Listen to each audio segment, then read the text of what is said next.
Okay, so we were on finite waves, right?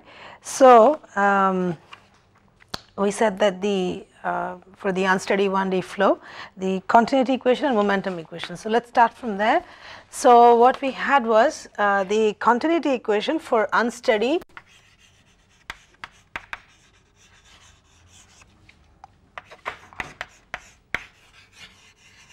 right, for unsteady 1D flow.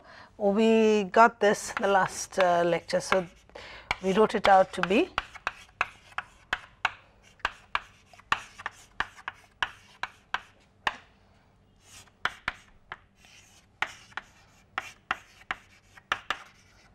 okay. So let's call this as say 1, okay, and the this is from the continuity, and from the momentum conservation what we got was this.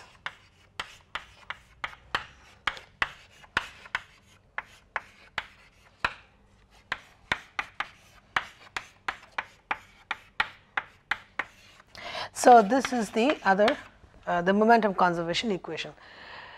Now what we're going to do here is basically what we tend to do always, which is play around with these equations, right, and see what if we can get any more information from this. Okay, so our main task out here is basically to solve, right, to solve for the pressure, the velocity, etc. Right, and in order to do that, we're sort of going to play around with these equations. So now let us do this. So we'll do two things over here, okay. So let us take the second equation, okay, and add to it. Okay, so what will we get in this case? Okay, so if we do that, so what we're doing is multiplying this equation, first equation, by A by rho, okay, A by rho, and adding it to the second equation. Okay, so what we get is this. Okay, you can sort of do it yourself once to see whether this is correct or not. Okay, so then what we get is this.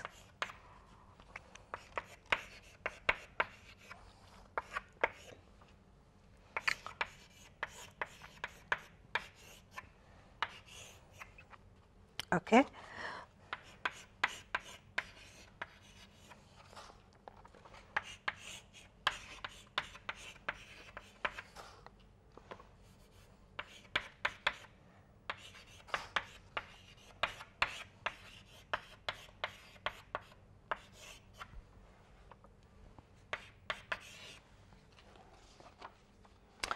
right, this is what we get. Let us call this equation as 3. Okay, so this is what I did. So I multiplied the first equation with A by rho and added that to this.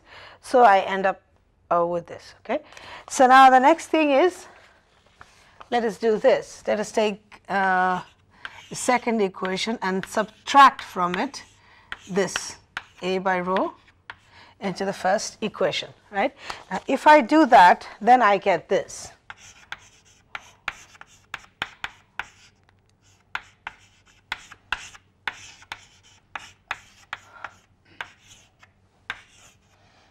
Okay,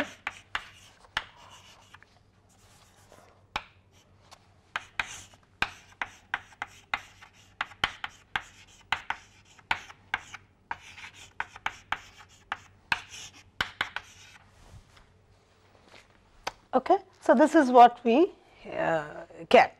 Now let us look at this equation over here. Okay, rather this part of the equation over here.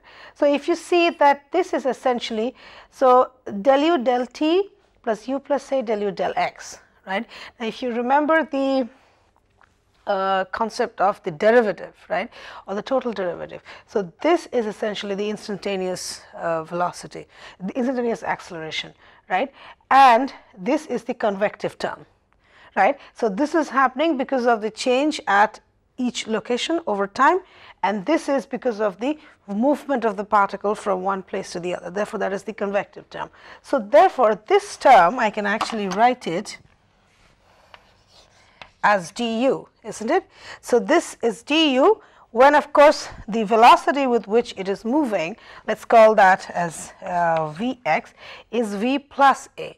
Okay, and it is similar here. So this is the change in the this is the local change in the pressure, and this is the convective change in the pressure. So we can also write this as dP, right? So therefore we can write equation 3 in this form. We can write equation 3 in this form.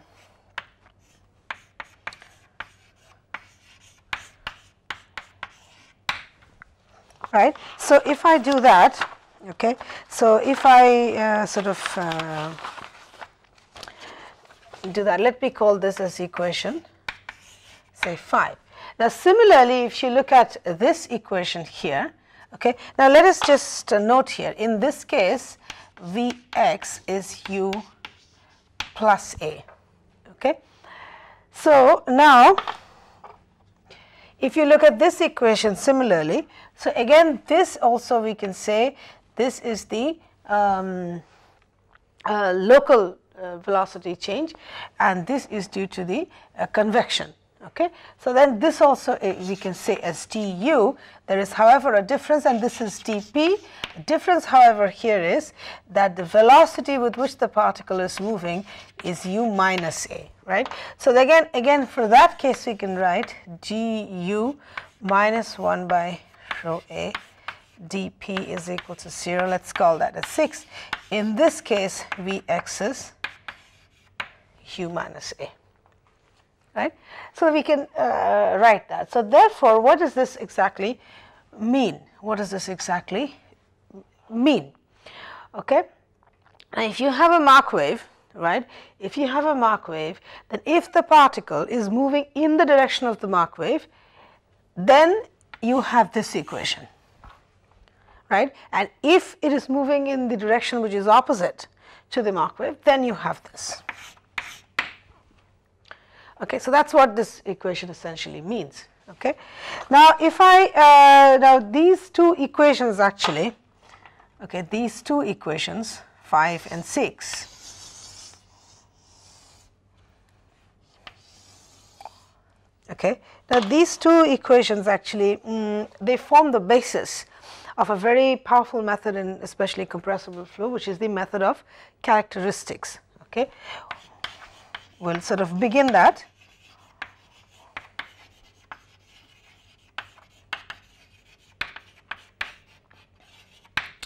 So these two equations are the basis of the method of characteristics, and these two relations are called the compatibility relations.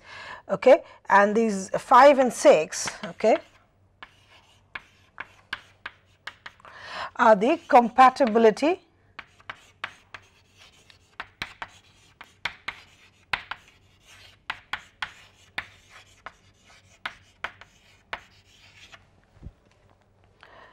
relations. Okay, now we'll see why we call it method of characteristics. Okay, now what we will see over here, that the solution to these equations essentially lie on two lines. Okay, lines. So if the solution to this lies, say u plus A, so essentially if I draw the dx dt plot, okay, if I plot this,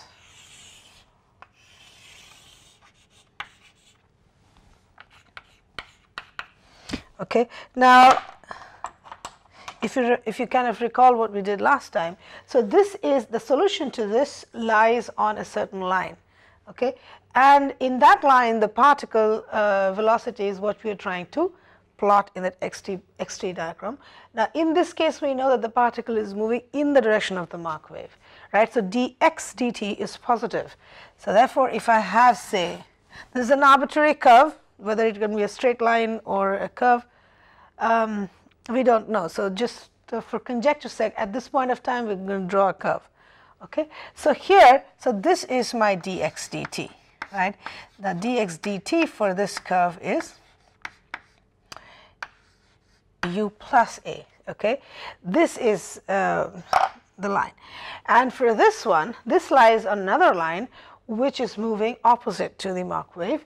So in that case, we will have something like this, say. Okay, this line, and for this case, we have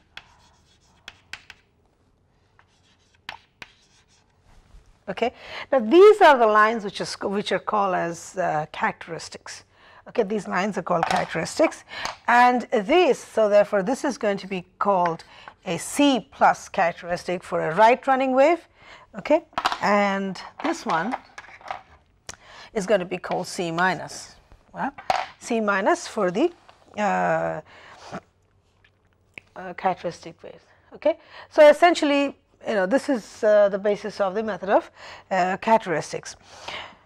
Okay, so what we will okay, so now that we've sort of got an idea as to what that is, let us go ahead and do some math, okay, and see how we were going to actually use these characteristics, if at all we're going to use these to solve some practical problems, namely the shock tube expansion wave.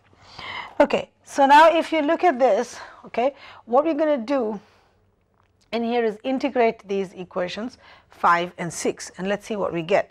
Okay, so if I integrate this, okay, if I say integrate equation 5, okay, so what we're going to get is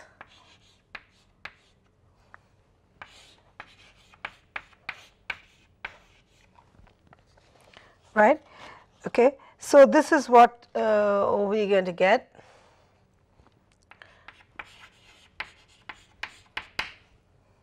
And let us call this as, okay, so this is what we get from 5, okay, and from 6 what we get is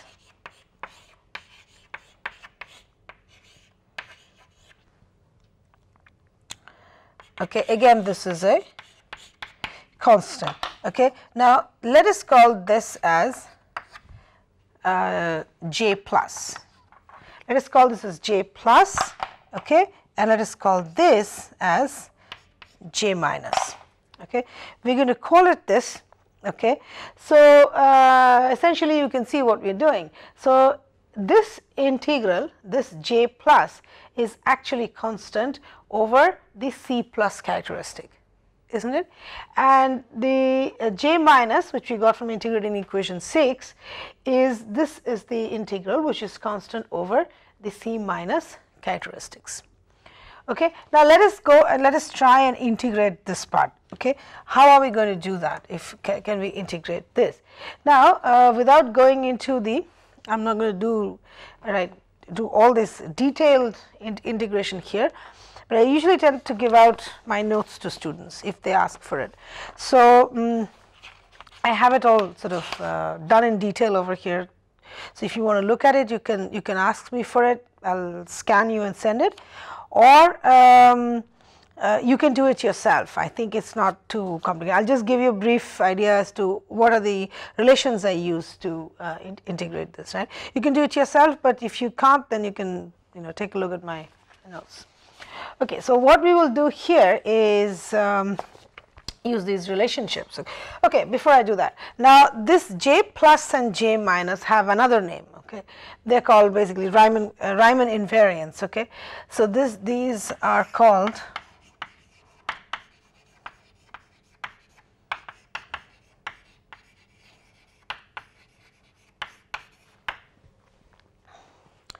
okay, so these are basically the Riemann invariants, J plus and J minus. Okay, so now say now for a calorifically perfect gas, we know this is true, and this is isentropic, right? So using the isentropic relationship, which is P2 by P1 and so forth. So what we can write is, so okay, let me write this. So P2 by P1 is rho 2 by rho 1 to the power gamma is equal to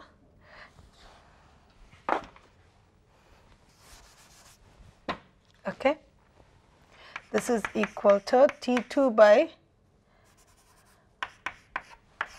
T1 gamma by gamma minus 1, right. So gamma by gamma minus 1, right. This is what you get. So therefore from here what we can also get is p by t to the power gamma by gamma minus 1 is a constant, and p by rho to the power is equal to constant. Okay. So now if you look here, so A you can represent from, A is rho p by gamma, okay. Then rho you can get dp, okay, and you can get rho. So then you should be able to integrate this. Now if I do that, okay, if I go ahead using these relations, okay, if I integrate this, what I get is this, okay, what I get is this. Okay, so basically then what happens is that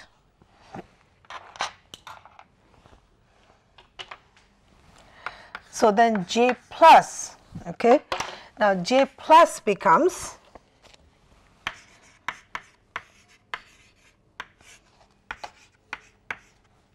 right this, and J minus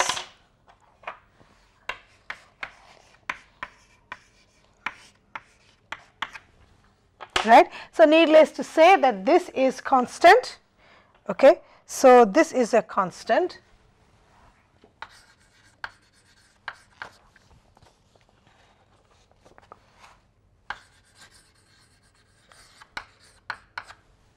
along C plus, right, and this is a constant along C minus. So what we have essentially been able to do here, okay, just sort of take a step back, okay. So we got these compatibility relationships, okay, we got these compatibility relationships combining our governing equations for a finite wave, okay. Now when we do that, then we see that on integrating these two compatibility equations, we get these two Riemann invariants, okay, and we see that this can be further simplified into this, okay. And what this is telling us, that on a right running wave, on a right running characteristic, okay, C plus, so we have J plus. In here we have J plus, okay, and on a left running characteristics we have a J minus, okay, and J minus is nothing but,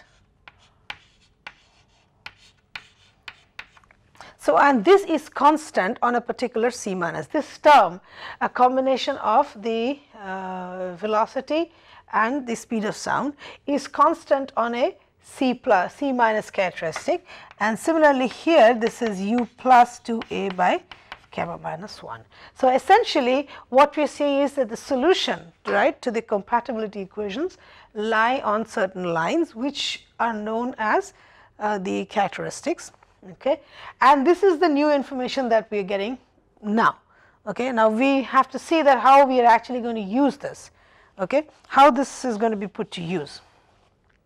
So therefore now if you look at this, okay, now if I come back and again look at this, I can write here that A, okay, from these two equations is essentially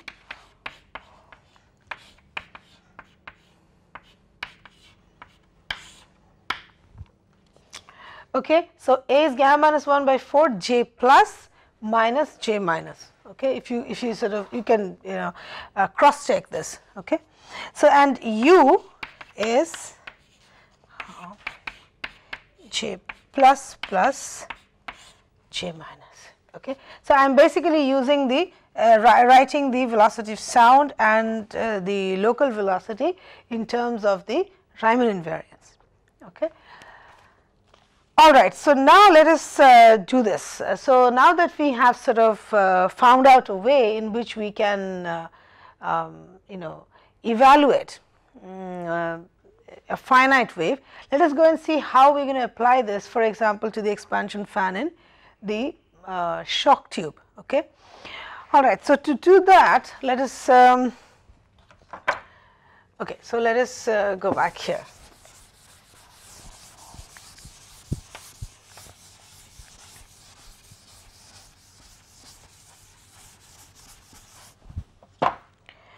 Okay, so this was our shock tube, right? This was our shock tube. Now we've done the when we break the so shock tube is essentially what? It's basically two chambers in which you can have two different gases or the same gas which are under different conditions.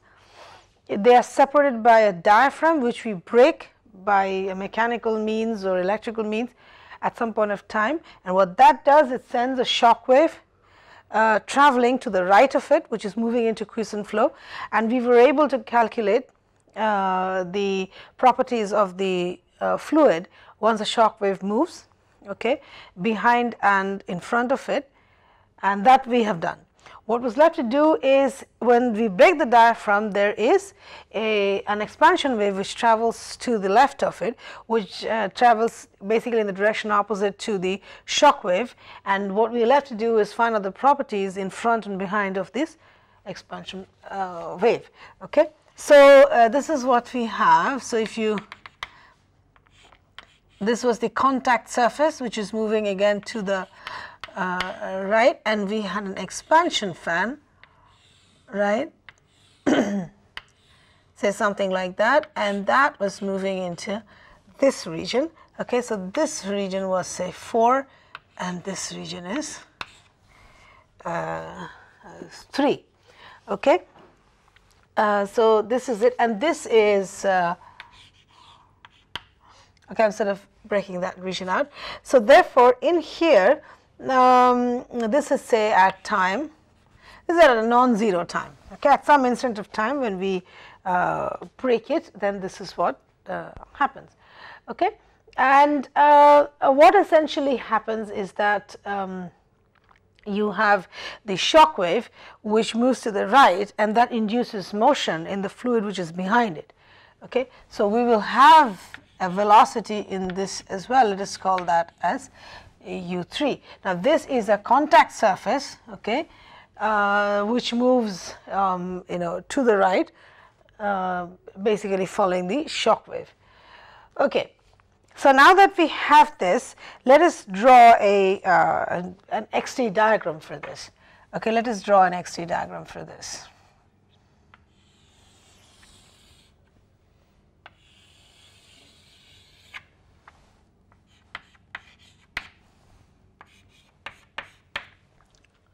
Okay. Now what you can see over here is that this expansion valve, right, all of it originates from one point and then it proceeds, isn't it? Because at the time when there was the diaphragm was present, there was no expansion fan, and then as we break the diaphragm, right, then all these waves, they basically originate at one particular point and then they move forward from it. So therefore at the time 0, at time t is equal to 0, the wave is essentially not there. So just about at time t is equal to 0, the wave is situated here. All the waves are essentially situated over here. Okay, and then they move from x is equal to 0. So that's what this origin here means. This is essentially the location at where the waves originate. Okay. All right. Now, if I do that, so let us call this. Okay. So this we can call, say, as the head. Okay. Let's call this as the head, and this is the tail of the. This is the head and tail of the expansion fan. Okay, so in an XT diagram, what are we going to do here? Basically the velocity, isn't it? So XT diagram, so here, say this is, or say let us do this.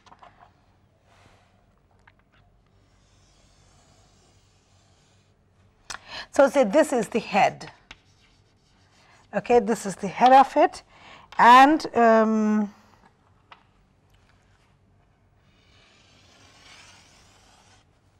this is the tail of it.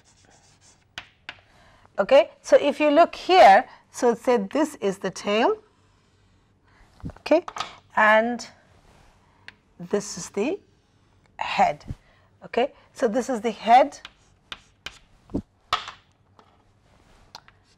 and that is the tail. And then in between, of course, we have several waves, so on and so forth. So what we see over here, if you look at this picture, so essentially we have several waves moving into the region 4 here. Okay. Now U4 of course is quiescent, isn't it? U4 of course is quiescent. So therefore, now we have several waves moving into this. Okay. Now at t is equal to 0, all the waves originate from here and then they move, right? And in this case, we are taking this, you can see I am taking x to in the negative direction.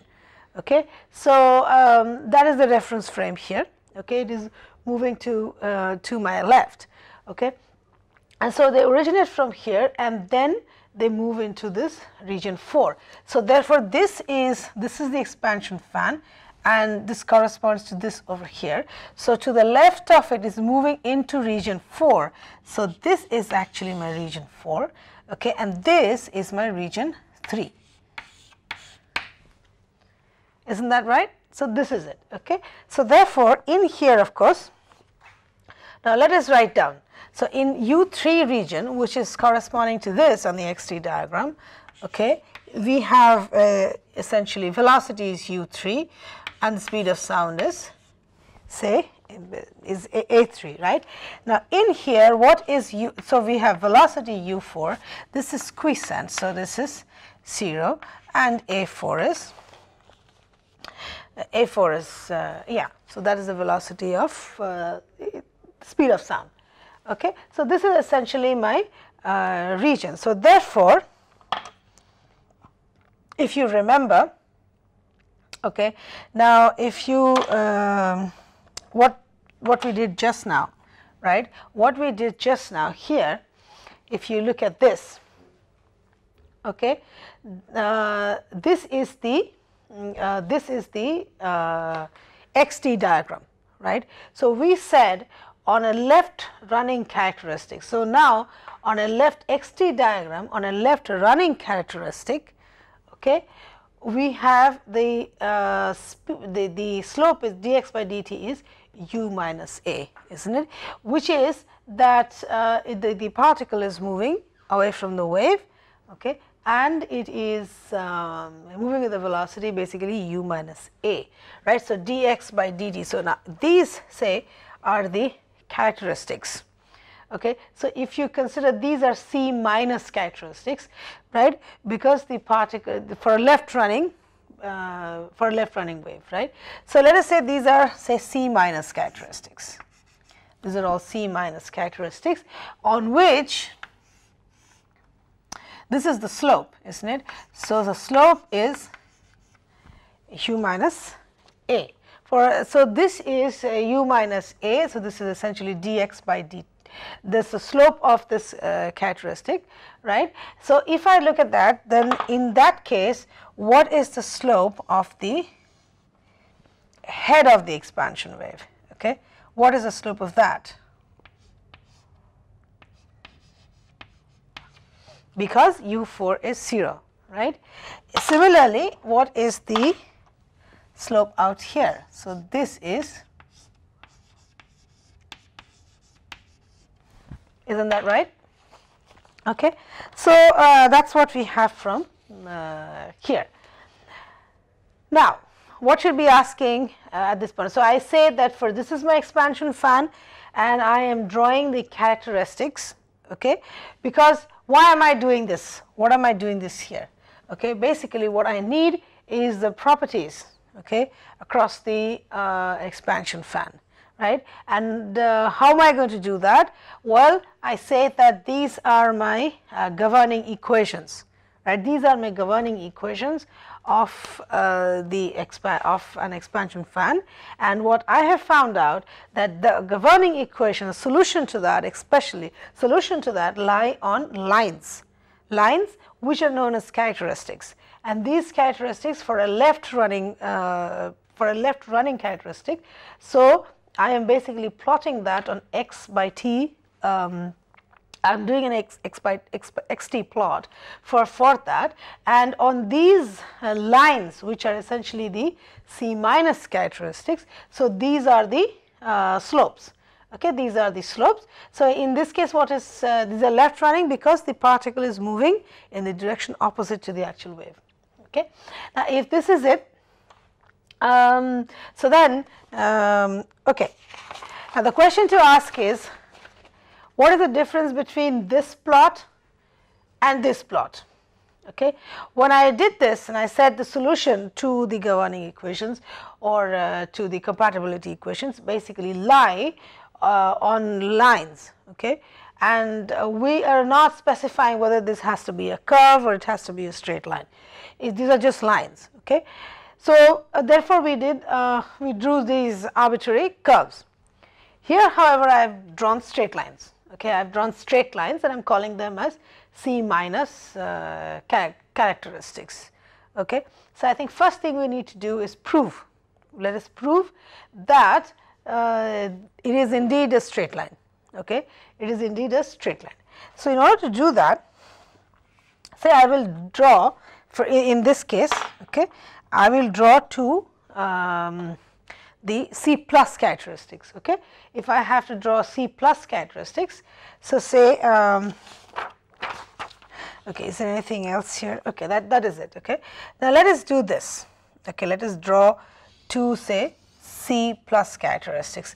So, these are C plus characteristics. Okay. So, I have that, and let me draw one more.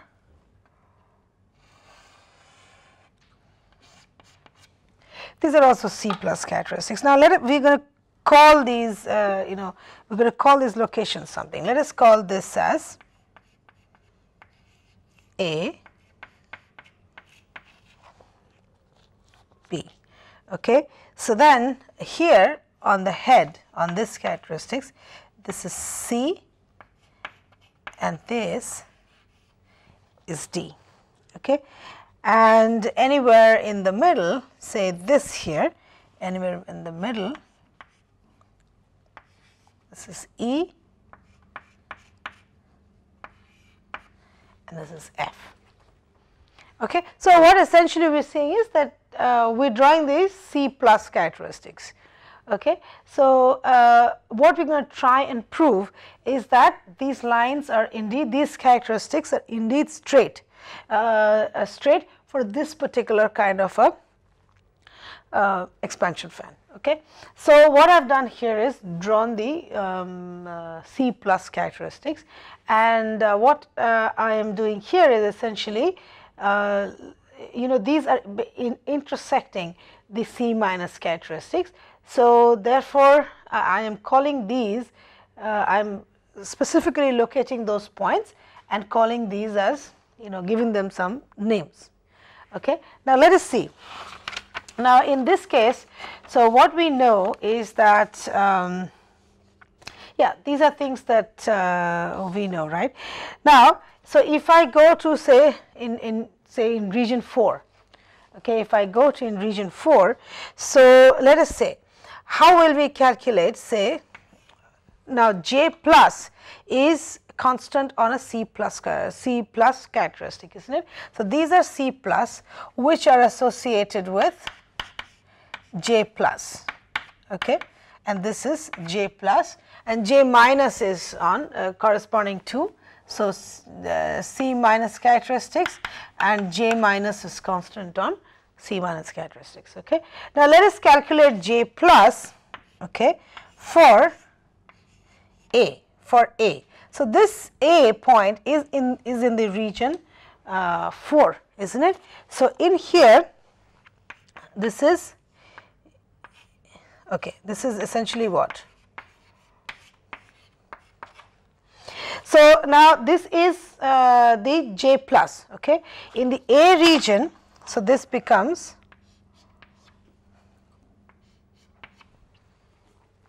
isn't it, and this U4 is 0. So, what we end up getting here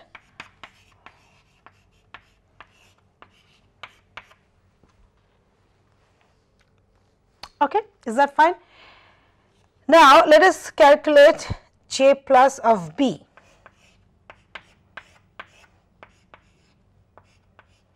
Okay, if I calculate j plus of b, what I get again is u plus 2a by gamma minus 1.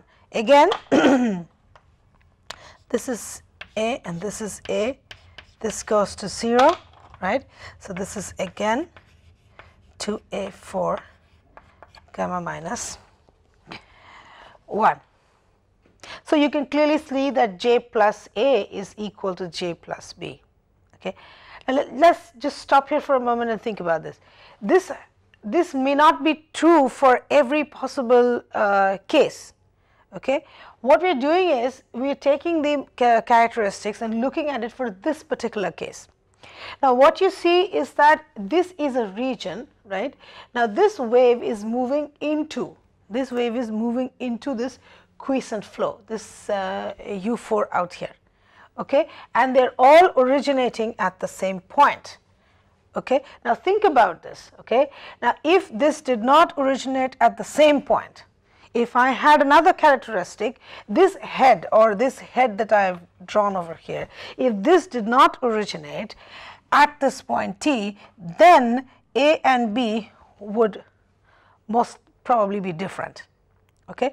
So, this is, so when I say j plus a is equal to j plus b, this is not for every possible application.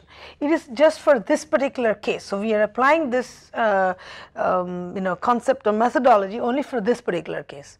Okay, just wanted to emphasize that. So, therefore, this is my U4 region. Okay, I independently drew two C plus characteristics, and I am basically for t x is equal to on this x line, okay, where t is equal to 0, I am trying to calculate j plus and j plus a and b, and when I do that, the a and b are both in this region, in this quiescent region where u4 is 0, and what I see is that j plus a is equal to j plus b. Okay, so j plus a is equal to j plus b, right. Now let us look at this C plus characteristic. So, the green C plus characteristics, and we know that j plus is a constant over a C plus characteristic. So, based on that, what we can write here is that j plus a, right. Now, this is constant. So, j plus a along the same line. So, C lies, this point C lies on this green characteristic. So, therefore, this is also equal to G plus C. This is also equal to J plus E. Isn't that true? So, essentially what we are saying is on each C plus characteristic has the same, is associated with the same, with a particular value of J plus. In this particular case, I have found out J plus at this point A, which lies on C plus characteristics, right. Now, so therefore, J plus A is equal to J plus C, which is equal to J plus E, which is equal to this value, which we have found out. Okay. So, similarly, when I look at this purple C plus characteristic, okay, what I get, okay, let me write that. So, what I get is J plus B is J plus D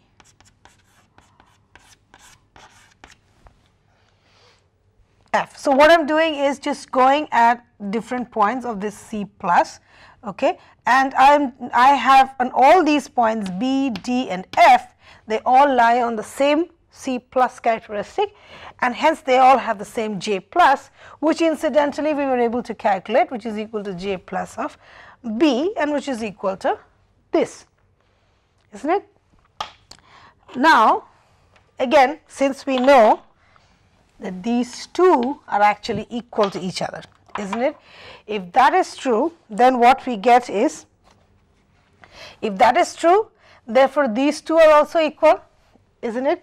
So, if A is equal to B, okay, so therefore, from here we can also write that J plus C is equal to J plus D and J plus E is equal to J plus F. Isn't that true?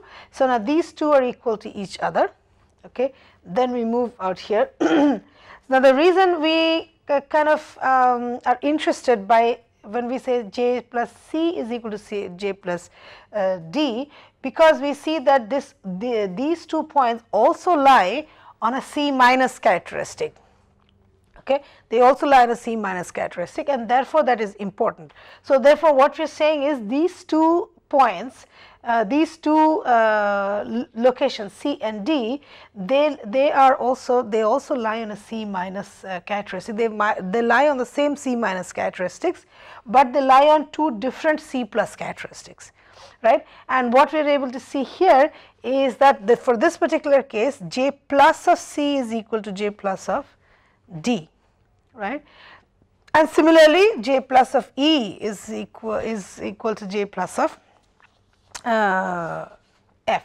Okay. So, now let us look at E and okay, then let us look at E and F, because that is like for any particular characteristic within the wave. Okay. If I look at E and A, okay, now what we will do is, in this particular case, if you look at those 2 points, now as we did, we shall be able to calculate the velocity of sound and the local speed using J plus and J minus, isn't it? So, now if I look at, say, the point E, if I look at the point E, which is lying on this C minus characteristic, okay. So, then say at the point E,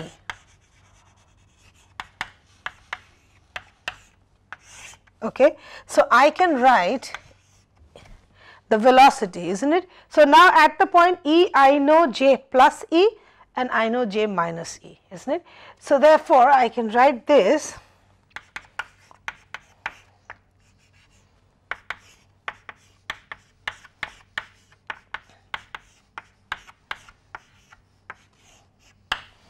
okay, and UE is half of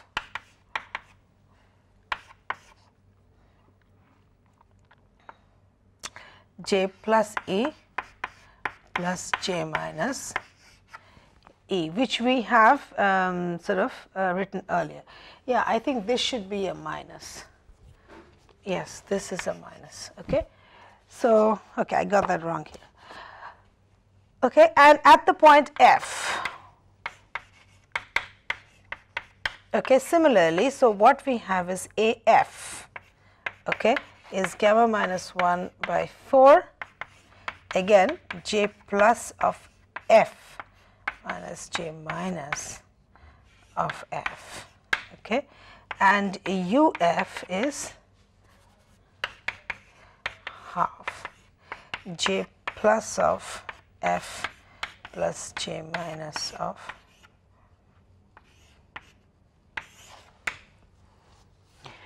okay.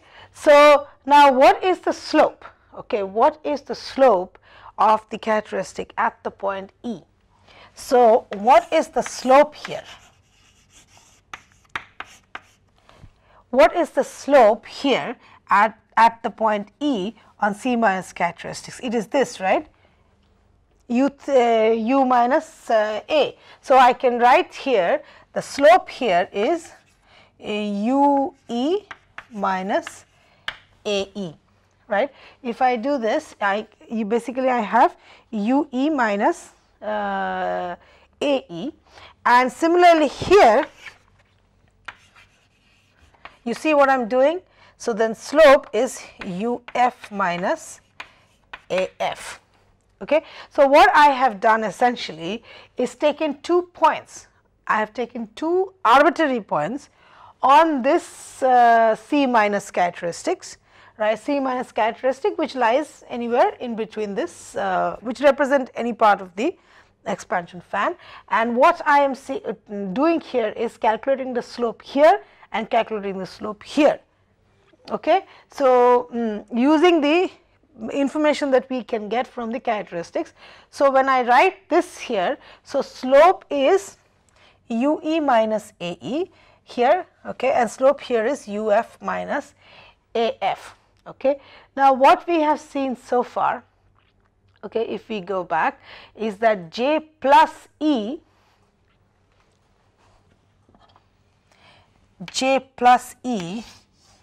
is equal to J plus F. Okay. So, in here, so let us say in here, okay. So, this J plus E is equal to J plus F. Okay. So, why do not we write this as, say, let us just write this as, say, J plus. Okay. So, we will just write this as J plus. Again, we will write this as J plus, we will write this as J plus. Okay. Now, this E and F, they lie on the same C minus characteristics. So, this will have the same J minus, isn't it? So, therefore,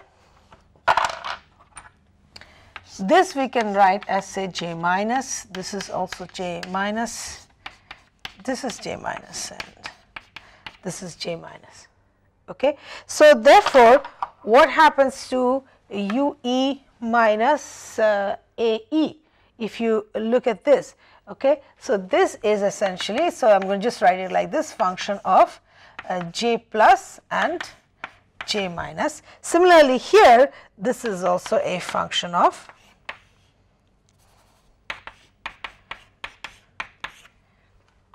essentially these are same. Now, so therefore, the slope at 2 points, so at the slope at 2 arbitrary points, right, of this C minus characteristic is same, and therefore, we can say that this is actually a straight line. Okay. Now, I could take this E and F or more points, or I can take more than just 2 points, because these are arbitrary points. So, what we were able to prove is that the slope here is the same as the slope here. Okay. And therefore, for example, if I go back here, say, okay. Now, for example, look at this point. Okay. Let us say I have a point over here. Okay. In that case, the slope here will be something like this, isn't it? And say I go to a point here. In this case, the slope will be something like this, and you can clearly see that the slopes are not same, right. However, if you look here, the slopes are same, which is what we get, hence this is a straight line. Okay. So, this is a reason. So, therefore, the C minus characteristics, therefore, or characteristics usually, they become straight lines, okay, when the wave here is moving into a quiescent flow. Okay. And therefore, this is usually called